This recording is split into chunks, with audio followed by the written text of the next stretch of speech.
4 o'clock, and we will Thanks, Craig. begin with the planning committee meeting. Those who are watching live stream, we want to welcome you as well, and those who are present in the gallery, welcome. Always we have the Lord Mayor, Councillor Kistos, and Councillor Basalt.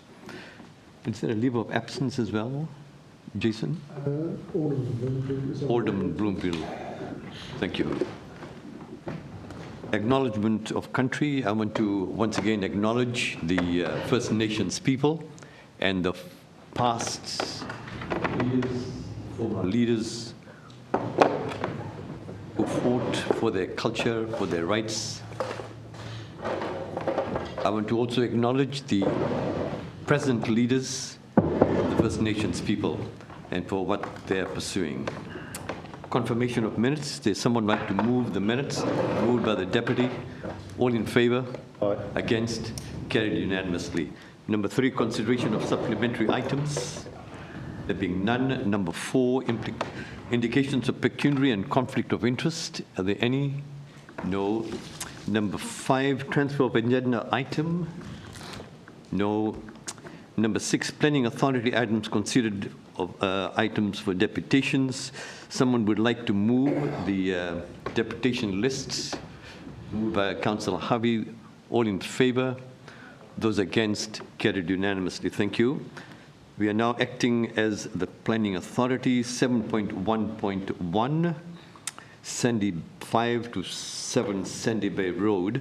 And we have the applicant here with us, Phil, and he's going to present. So please do come over. You have 5 minutes, and when it's about 30 seconds left, I'll let you know. Thank you very much.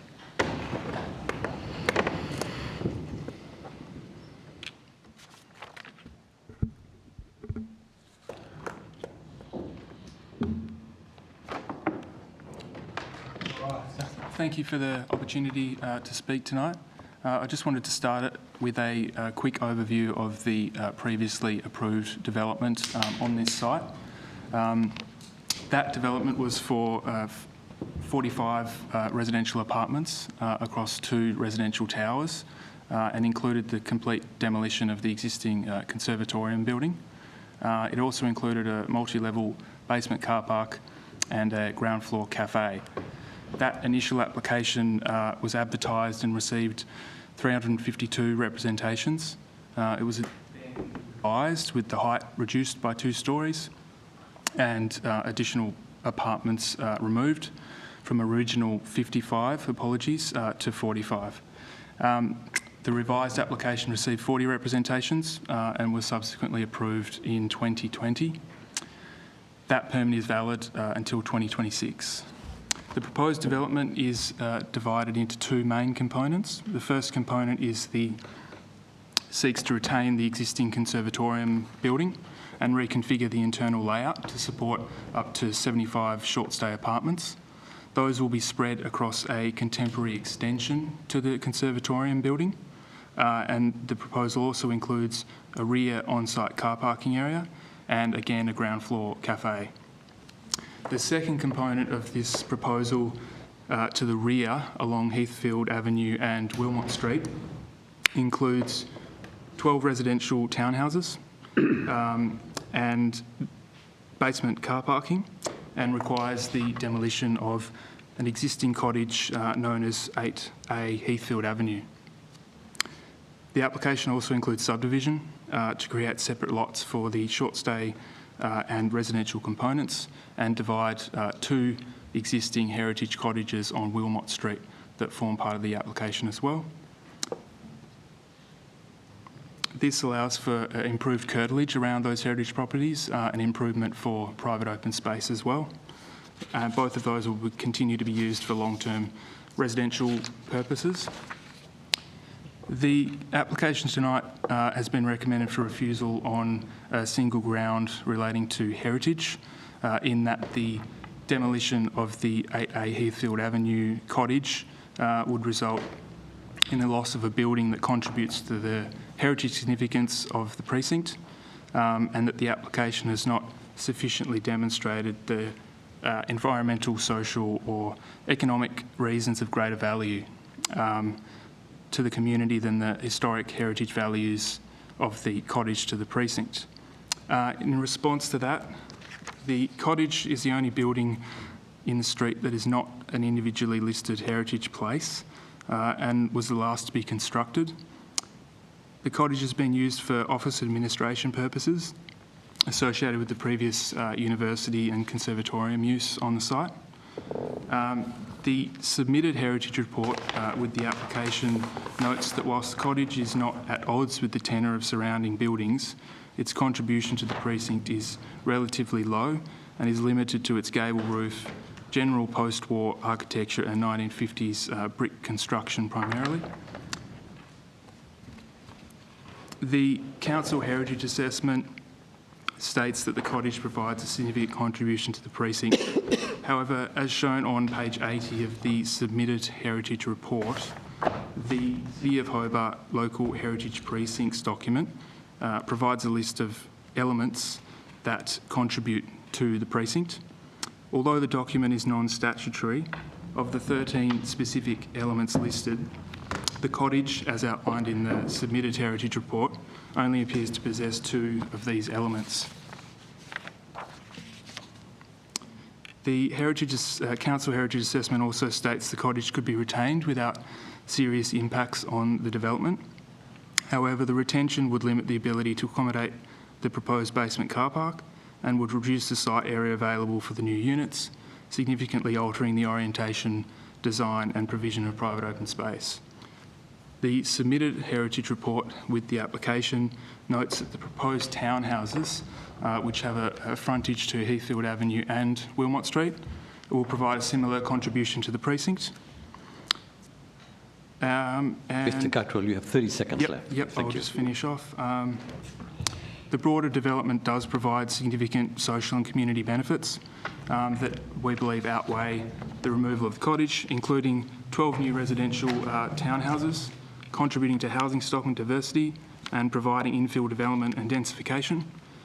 Other key benefits include the retention of the ABC mural wall, adaptive reuse of the conservatorium building, which would have been demolished under the previous proposal, and the proposed alterations to the existing heritage cottages on Wilmot Street, which allow for increased curtilage, and each cottage providing additional private open space, improving overall residential amenity and heritage character. Thank you very much. Councillor Luberg. Chair, just got a couple of questions, if that's okay. I would have to ask them in this direction, unfortunately, just for the microphones. Just how much larger are the backyards for the cottages on Wilmot Street? I'd have to do a calculation for you, but essentially a consideration was made with the new residential apartments to essentially increase the separation from the new apartments to the existing cottages. And that's also allowed for additional space to be provided around the rear of those cottages, which are quite sort of confined at the moment. And it does provide additional opportunities for private open space at the back and greater separation. Fantastic. And I guess the subsequent question, which is related, is just the townhouses that will replace the warehouse at the back of those cottages. Will they have windows that will be looking down into those backyards? Or if they do, will they be some sort of opaque material?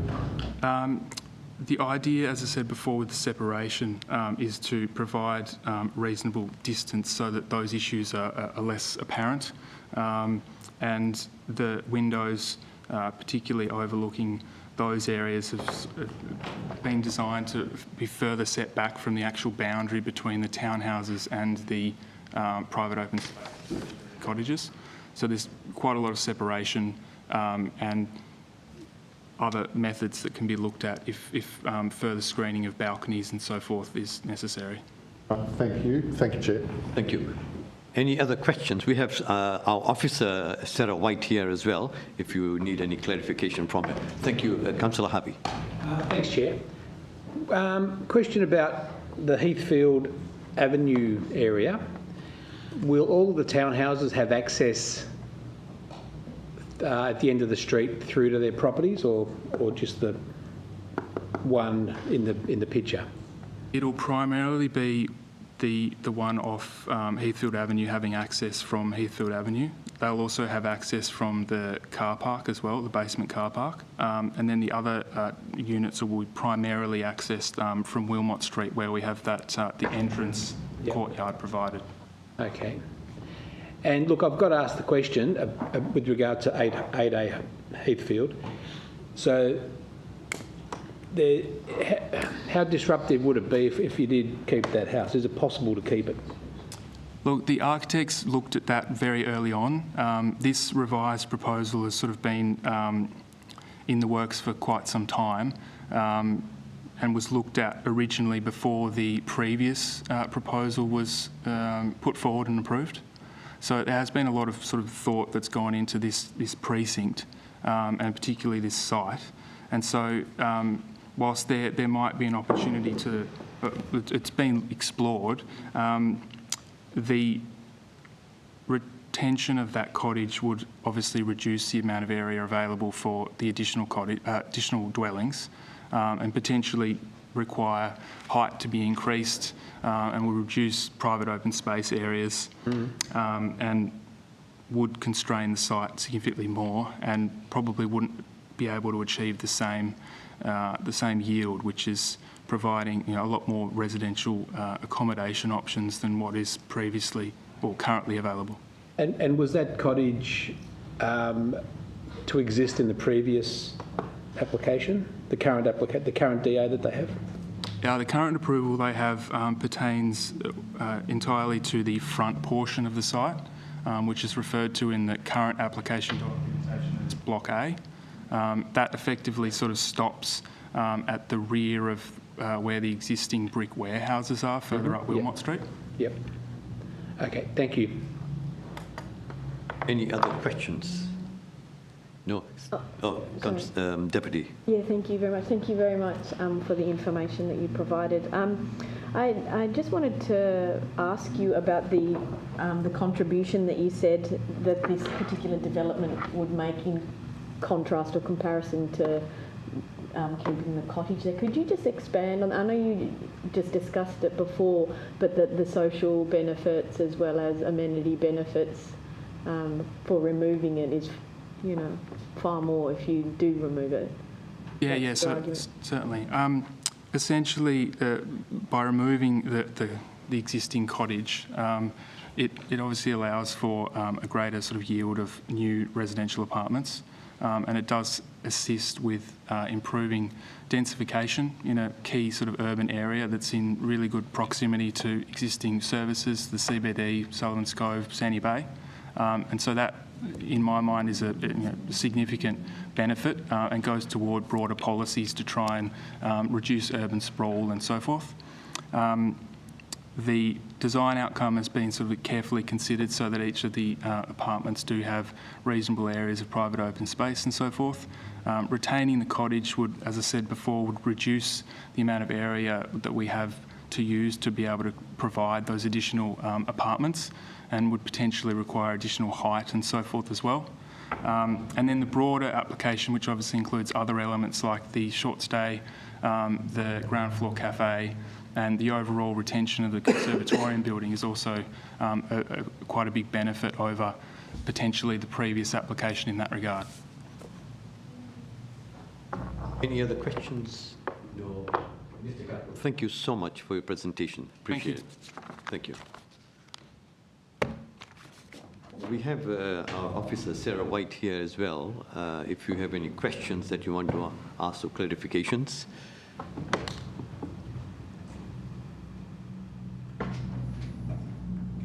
Thank you, Sarah. Councillor Harvey. Yes, are we opening the item? Questions. No, I haven't got a question, sorry. No. Deputy. Yeah, I just had a question just with regards to what was stated before by the applicant. What's your opinion in terms of the benefits that is clearly outlined, but obviously the report says to refuse it solely based on that. What is your sort of commentary around his response to the benefit? You can hear me. Yes, look, it is noted that some of those benefits were put forward. Perhaps it would have been beneficial to have had them articulated in the application to really provide a substantial degree of justification as to why it satisfies the three main subclauses of the demolition provisions. And particularly the prudent and feasible alternatives. Council hasn't been aware of what prudent and feasible alternatives have been explored. And primarily the response to the subclause which states that opportunity is created for a replacement building that will be more complementary to the heritage values of the precinct requires a considerable degree of design clarity, given that the existing building is one of those buildings that does contribute, and I think the photographs in the officers' reports does demonstrate this degree of cohesiveness and coherence that is one of the characteristics of this particular precinct as it is now. Thank you. Councillor Lohberger, do you? Okay. Thank you very much, Siren. Thank you. Councillor Lohberger. Thank you. Thank you. You may go back to your seat. Thank you so much. Greatly appreciated. Yeah, Councillor Lohberger. Chair, I'd like to move a foreshadowed motion, if that's okay, to approve this application. I think there's a lot going for this application. I've spoken to staff already and understand there is a motion prepared, and I wondered if we could possibly pop that on the screen for the viewers. Look, I'll just go through. I'll make my contribution now. This is a fantastic development. It retains the conservatorium and the ABC mural. Sorry. Thanks. I'll go on. So we're retaining the conservatorium, the mural. There are 12 new homes. It sits beautifully in the streetscape. It's not too big. It's not oversized. There's an increase in the backyards for the actual heritage cottages on Wilmot Street, and there's a small business being brought onto the site as well. And against this, we have the loss of a 1950s brick property. Now, I have to say I do prefer the advice from the applicant when it comes to those heritage issues, and I would really urge my colleagues to vote for this foreshadowed motion to put this development through. I think it is a very good development, and I would very much like to see it go ahead. And I think it's a shame that the heritage stuff in the planning scheme has been interpreted in such a way. I personally don't really think there's much heritage value left on that property, but obviously I'm not an expert. However, it is towered over by the existing Telstra buildings. It is concreted around, it's a car park around it, has been for many years, and there were no objections from the neighbours, and I think there's a reason for that. I think everybody is waiting for this to go ahead. And as I said, I'll go back to the fact that this sits beautifully in the streetscape. This is a really nice looking development. Yes, and I for one prefer the heritage advice that we've received from the applicant. Thank you, Chair. So, Councillor Lohberger, I accept that as a motion from you, so I can open it for discussion and debate. Sure. Okay, thank you. Thank you. For clarification, it doesn't need to be a foreshadowed motion. This is, you just move a motion for approval. Yeah. All right. Yeah. Well, I think that's what the Chair has just explained. Accept it as a motion. To clarify. Look, I support all the things that Councillor Lohberger has said. I think this is a really good outcome for the site. It's a much better, more thoughtful, thorough outcome than the previous development. So I'm supportive of it tonight. I think 75 visitor apartments is a good outcome, plus the 12 permanent resident or townhouses out the back. And the way parking is laid out, I think, is efficient as well. The Heathfield house, yeah, I've had a look at it a couple of times, and I've looked at this site over the years because we've been there numerous times to see the developments that are being proposed for it. And we've gone from, what was it? The first proposal on the site was much higher, and that got hundreds and hundreds of representations. That was reduced, that was refused and reduced. And the next one got, what was it, 40 representations. and this one today has 2, one I think in favour and one against. So I think this has got a lot of stuff going for it. The cafe on the corner of Wilmot and Sandy Bay Road, I think's a great addition. I think the you know, I don't necessarily love the form of the residential townhouses, but they are what they are. So I'm supportive of those as well. But overall, I think this is a good development for that site. It's been sitting vacant now for quite a number of years, and I would like to see something happen there that we can say, well, that was a really good decision of council to make. So I'm confident that I'm making the right decision tonight by supporting a recommendation for approval. Any other, Alderman? I just have a question through you to the acting director. Have we ever demolished any? Have we ever had any demolition of any homes or buildings within a heritage area in the past? Yes, we would have. Okay, thank you. Councillor. Yeah, question for you, Chair, to the Acting Director. The old ABC Tower, so that's been removed. That had no status or heritage thing or... Yeah, okay. I was... You make an offer. Oh, look, I quite liked it. It sort of wasn't the most beautiful thing. It's just like chimneys and all those things we think at the time should be removed, and it did become a bit iconic, and even had some lights and all that on it, and it's just a nod to the past and the industrial side and all that. So just a comment, I guess, say that it was probably a pity that that it did go. That being said, look, I'd like to echo the comments of everyone here tonight as well, that big step in the right direction. It's cleaning this area right up. It's just along the road there we see the Welcome Stranger, which has had a few applications knocked back now, and that's covered in graffiti. And I think this will really lift the tone of the place. So look, I'm fully in support of the gains that this will bring to the city. Thank you. Deputy.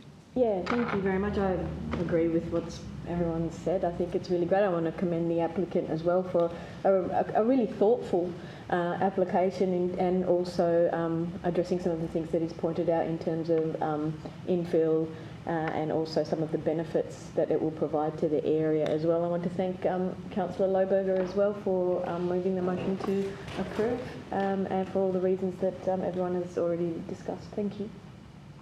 Any other speakers? Any other comments? No. I just want to comment as well.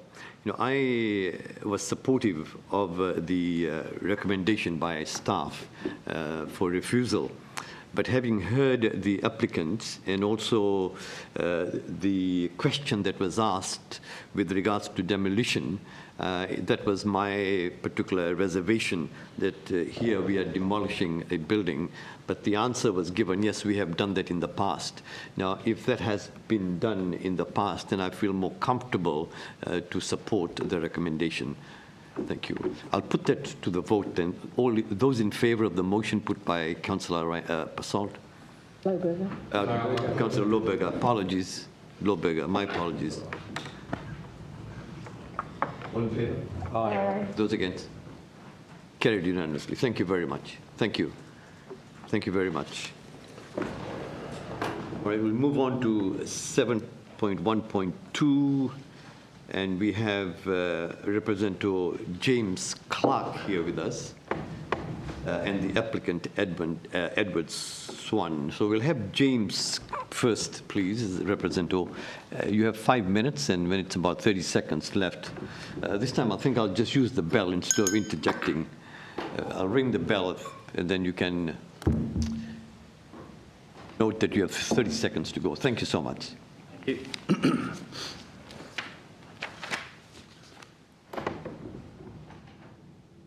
As a resident adjacent to the Wellesley Park Oval, I object to the planning application for 136 Wentworth Street. During this presentation, I'll refer to that address as the Oval, as that is the asset main focus of this planning application. We bought our property more than a few years ago and initially did not recognise that the nightly use of the Oval by the soccer groups would continue for near 10 months of the year, while the lights are viewable from our living spaces and us having to close the windows and doors to keep out the noise. I understand the cultural need for these facilities within the community, having been involved in similar groups myself. Thank you. It was something we could live with, however annoying, and I've been inclined to lodge a noise complaint, although City of Hobart does generally allow noisiness until 10 p.m. I'm sure, though, if I use my personal sound amplification equipment to levels at which residents 200 metres away could hear through trees and scrub every weekday until 10 p.m. in somewhat of a natural amphitheatre, I would be getting a formal notice. This leads me to the use of the City of Hobart's Wellesley Park by the soccer clubs and school and the proposed upgrades. As per the planning application's outdated document JMG's Planning Report 2014, and assuming the subsequent development was in accordance with those details, the current state of illuminance is at least 100 lux across the current preferred location of the soccer pitch and its surrounding spaces.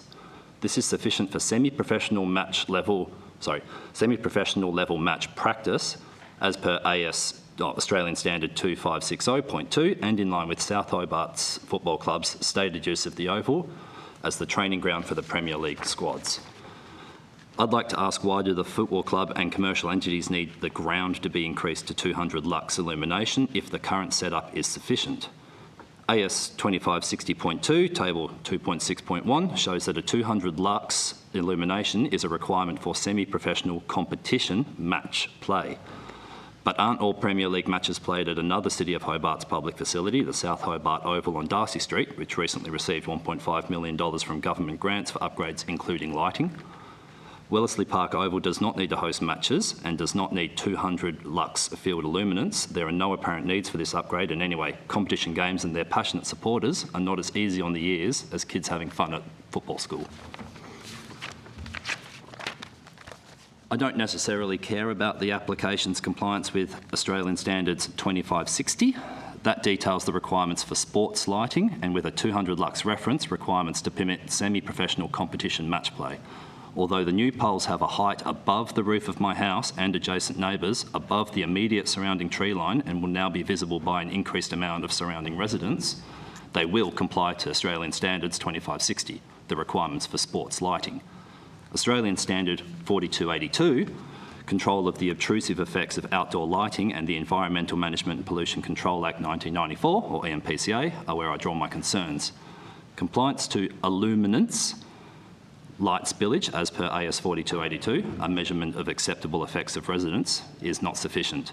While that may address the clause 2.3.1 effects of residents item A, where my dining table is not lit up by the Oval's lights, otherwise known as illuminance, it does not address item B, the direct view of bright luminaires or luminous intensity. Think of it like standing by the side of a car's high beam. You're not lit up by it, but you don't really want to look at the source. The EMPCA comes in here with respect to the definition of environmental nuisance, meaning the emission of a pollutant that unreasonably interferes with or is likely to unreasonably interfere with a person's enjoyment of the environment. At my property, all existing poles and luminaires are visible from all north-facing rooms and the house's deck. As the lights are directly visible in their current state, it would not be reasonable to consider existing trees shield the effect of the luminaires, and thus they're explicitly unable to be defined as obstructions as per AS 4282. I would suggest that I'm definitely not the only house with clear visibility of the luminaires. The planning application's design drawing 07191 details a luminaire schedule where the brightest luminaire is over 21,000 lumens. A maximum allowable luminous intensity of 12,500 is permitted as per AS 4282 clause 3.2.5, the basis for differentiation of limits of luminous intensity according to precedent. And table 3.3, the maximum luminous intensity per luminaire, when referencing the same pre-curfew hours and A3 district level 1 controls as the design documentation does. Federal Australian design rules for a light vehicle's high beam is less than 3,000 lumens. A simple question, would you like to be able to see an equivalent 7 cars high beams at eye level from your lounge room every night, only 150 metres away, and that's just one light on one pole?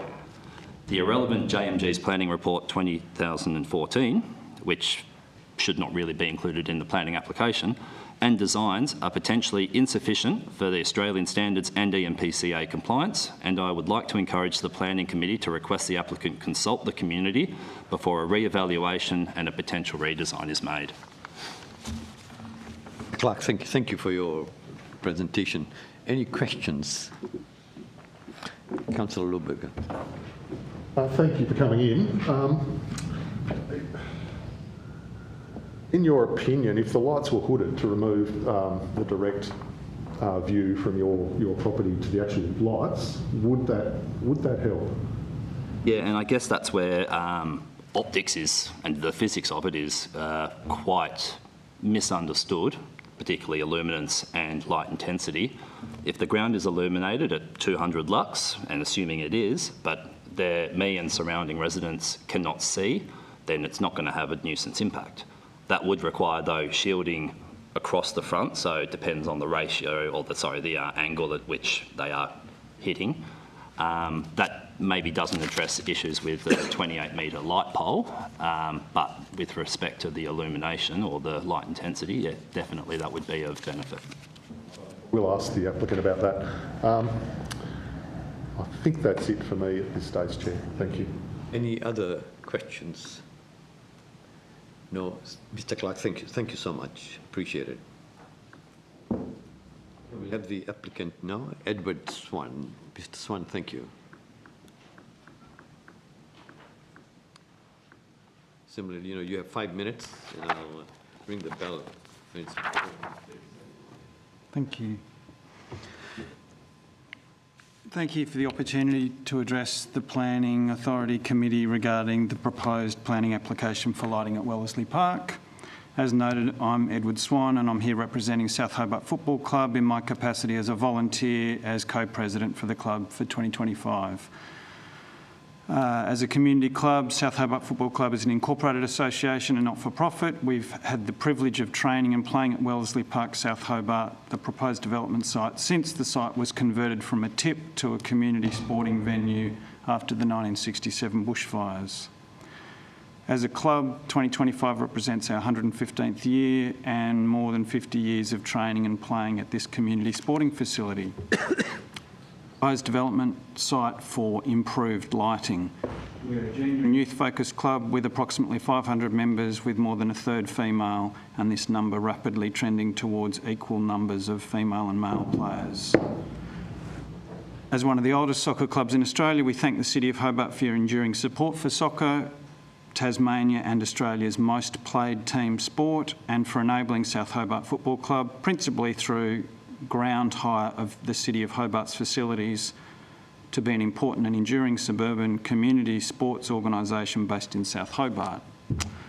As the primary training location for the club, Wellesley Park site is the basis for junior, youth, senior and social female and male soccer trainings and competition matches, with visiting teams from across Hobart, from across the state when playing in the Junior and Youth Hobart Cup tournaments and the occasional interstate visiting team. In practice, this means the site is used each year by players from southern Tasmanian clubs and players from across the state. In terms of numbers, the site sees more than 3,500 players each season, with weekday trainings most afternoons of the week and on average 3 games a day each Saturday and Sunday. It's suggested that Wellesley Park is one of, if not the highest utilised grassed sporting facilities in the City of Hobart, and there's an acknowledged shortage of playing fields in Hobart, with demand greater than supply. While the venue does have existing playing surface lighting, upgraded in 2015, it has degraded over time and the current infrastructure is inadequate to achieve lighting suitable to allow the venue to be safely and effectively used. The lighting does not maximise the utility of this fabulous City of Hobart community sporting facility. As the Football Lighting Guide, authored by Football Queensland, states, adequate lighting for football fields is now an essential element in the ongoing viability of any venue. Community football clubs need to be able to light their grounds so players of all ages can train safely and effectively. New standards were introduced by Standards Australia in August 2021. That came into effect with a number of changes and improvements with their recommendations for lighting of sports facilities. This was the first major change since the introduction of LED became dominant. Standards Australia said, the new standard aims to improve public health and safety with guidance on increased light quality at sporting facilities and sees less environmental impact due to reduced energy consumption. The proposed development is funded by a state government grant to South Hobart Football Club that allows for the upgrading of the Wellesley Park change rooms to be fit for purpose and for the upgrade of lighting, the subject of this planning application, to maximise the safe and effective use of this great community asset, encouraging safe use and the increased use by players of all ages, girls and boys, women and men. We've worked with and engaged with the City of Hobart throughout the process to date, getting us to this point, including engaging with the City of Hobart when we were notified of the awarding of the grant funding from the state government, discussion of its intended use and advice on how best to progress in a timely manner. Advice on engaging with the planning process, including requirements of the planning application process, activities and requirements of general manager consent, discussion of preliminary designs, light levels, light spill and light pole specifications, submission of the planning application and supporting materials.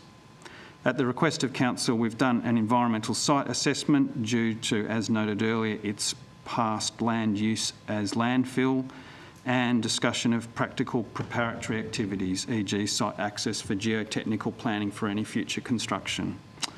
The proposed lighting design will produce less light spill and improved lighting on the playing surface. It is understood the application meets planning requirements and specifications. Questions? Thank you. Ron, thank you. Thank you. Any questions? Councillor Harvey. Mr Swan, you just said that this will produce less light spill. Yes. The higher the lights, the more focused they can be onto the ground rather than straight up. I found that myself at other grounds where your lights have been in your eyes. So that's, in your mind and the council's mind, a much better outcome for the neighbourhood, that less light spill. And also, as Councillor Lohberger referred to earlier, blinkers, shields on the edges of the lights, that will all be included as well to minimise even further the light spillage. We can do that, yes. Is that something that's in the conditioning or? Yeah, through you, Chair. Not necessarily, but it certainly could be added. But that wouldn't interfere with the level of light that hits the ground? Not that I'm aware of, no. We'll consider putting that in, yep. Any other?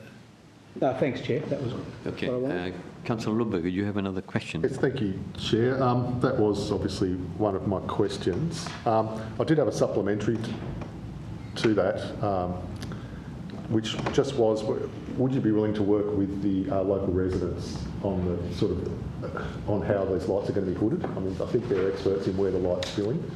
I feel like they probably have the information you need to put the hoods in the right spot and make them. I suspect that you won't need them in some places, but others they'll need to come down quite a bit. Just to reiterate, that the higher light tower, that means that the light can bend over more and point down further as well. Is that correct? Yeah. So my understanding is that with the new specification of lights, they are more targeted and less spill than the existing lights, and so that gives us higher quality, brighter lumens on the playing surface, but with less spillage and obviously unwanted light for the surrounding area. So the short answer is yes. Yeah. Thank you, Chair. And just one more. We heard from Mr Clark that the illumination level is high enough for semi-professional matches. Do you really need this level of light on a practice field, I guess is the question that comes to mind. Yeah, so it's used for training during the week and it is used for matches on the weekends. The current lighting, so that in 2015 when it was put in at 100 lux and it's degraded since then to significantly less than that. And the 200 lux is the current standard for championship games, which is not the top level of soccer in the state, it's the level of Hobart level. So do we need it for training? I would suggest that 200 would be good to use for training. I don't think it's too bright and it is the level needed for, if we were to have evening games or late afternoon games of that championship level, which, as I said, is not statewide the top level, it's just the local level, then the 200 would be the level that's required, yeah. Thank you. Thank you, Chair. Thank you. Councillor Harvey. Yes, Mr Swan. So in 2015, the lights were installed with 100. Were there lights before 2015? I'm not sure. I don't know. Mm-hmm. Okay. And the ground's been used as a soccer ground, sports ground, for at least 50 years? Yes, well, not before that, because it was a tip before the 1967 fires. But yes, for more than 50 years, it's been since it's been repatriated or made into an oval. Yes, it has been. Yep. Yep. Thank you. Any other questions? Mr. Swan, thank you. Thank you for your presentation. Appreciate it. Okay. Any questions that you would ask the director? No. Councillor Harvey. Do you know, Director, how long it's been a sports field there? No, I don't know the exact time frame, but it's been multiple decades. Yeah. And it became a tip site after the 67 bushfire in order to put the 67 bushfire material somewhere. Is that the case? Or was it a tip before? I don't know whether it was directly attributed to the bushfire, but it certainly was a prior of some sort. All right. Yep. No, I don't have any other. Any other questions? No. I have two questions. Question number one is, with regards to the methodology, with regards to the assessment accuracy of it. The report states that, the methodology utilized in the assessment of AS 4282, is quite scientific. So is the information we have, and for us to make the decision, how accurate it is for us to accept this? Well, we don't have necessarily the detail, or we haven't reviewed in detail the analysis. We've taken it on face value. It's from a reputable firm, so we're taking it on face value, but we're also ensuring compliance with that design as a condition of approval. So, and the one other question that I have, on page 643, attachment A, column 4, where there's a response, represent those matters raised in response. The column 4 says AS 4282 section 2.3 specific, and it goes down, and I read the bottom bit where it says the direct view of bright luminaries from normal viewing directions causing annoyance, distraction, or even discomfort or disability glare. And the officer comment is agree. So if this is the impact, isn't this, what we heard from Mr. Clark supports this? If I might just read it in please. full context.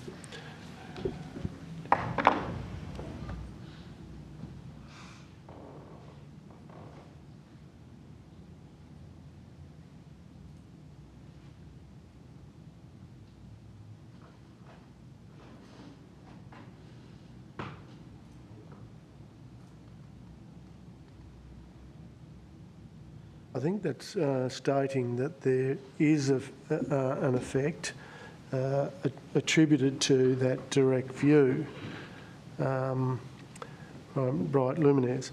However, we need to understand that these luminaires are pointing down. So I take that comment, and the luminaires are controlled in such a way that it's, if you were looking into them, yes, they would result in a significant impact. Now, the nature of these new luminaires are that they are pointed down. So unless you are in that field of direction of where those luminaires are pointed, you won't have that impact, is what I... But if you are, i.e. you're looking straight at them, then there will be an impact, is what I read from that. It's not to suggest that they are being pointed at adjacent residential properties. That is not the case. They are pointed down at the field, and that's the direction where the luminaires are focused.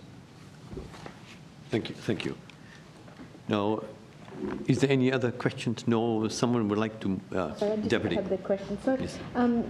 there's no change in the operating times or anything like that, the hours that it will be? No, No. that's correct. They've got existing rights to operate till 10 p.m. And I think that's conditioned accordingly. Yeah, okay. And so that's the time that those lights will be? Yeah, okay. Look, if I may, there was a suggestion around the use of protective light shields, and we can, to block that, further provide some protection, and we can include that in an additional note on condition planning 11, if that is the wish of the committee. I think planning 11 is the condition, Michael. 3. Yes, Okay. Thank Yeah, you. I would like Alderman that. Zuko. Through you to the director. Wouldn't it be best to leave it to the satisfaction of the director? That way there we don't have to go through the rigmarole. So I suggest to Councillor Harvey that that condition be to the satisfaction of the director. That way there it can be worked out amongst the people. Yeah, that would be the best way to do it. Process, yeah. Yeah, okay. So I'll just move that any shields are to the satisfaction of the director. We add that on. Has someone moved the recommendation? Okay, yeah. Deputy.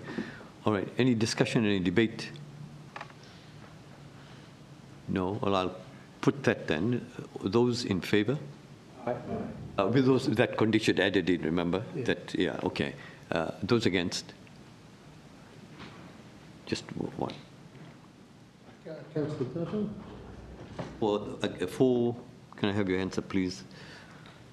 Alderman Zuko, Councillor Elliott, Councillor Lohberger, Councillor Kelly, Councillor Hardy, and Deputy Lord Mayor. Against? Councillor Dutton. Thank you. It's carried. Thank you very much. All right, we move on to the next item, 8.1, planning advertising report. Someone would like to move that item. Councillor Lohberger moved. Any questions?